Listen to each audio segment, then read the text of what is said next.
Fortress of Ironclad Reach was silent, save for the faint hum of flickering lumen strips. Brother Captain Tarsus of the Crimson Fists strode through the ruined corridors, his blue power armor scorched and dented from relentless combat. Around him, the last survivors of his company moved with practiced efficiency, setting demolition charges on the ancient walls.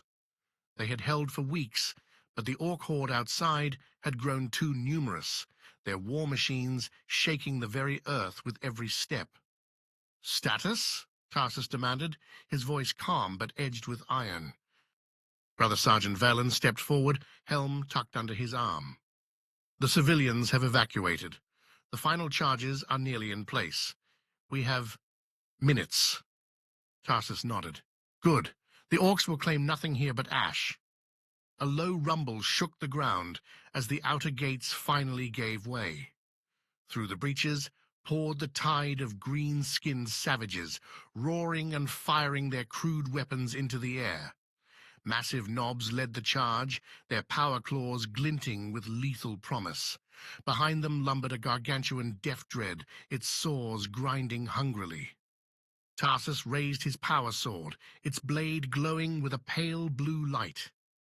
"Brothers, today we are the Emperor's wrath.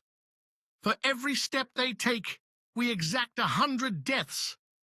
The Crimson Fists met the orcs head-on, a crimson and blue wall of fury against the green tide. Bolt-gun fire erupted, tearing through the first wave of greenskins, but the horde did not falter. Tarsus moved like a whirlwind, his power sword carving arcs of death through the air. Valen stood at his side, his plasma pistol disintegrating orc after orc. The death dread loomed closer, its buzzsaws roaring. Tarsus sprinted toward it, dodging swipes from orc knobs.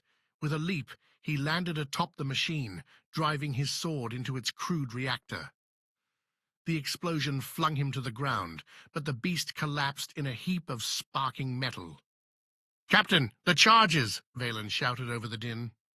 Tarsus rose, bloodied but unbroken. "Detonate them." As the fortress erupted in a chain of fiery destruction, the surviving Crimson Fists made their final stand amidst the flames, their defiance immortalized in the annals of the chapter.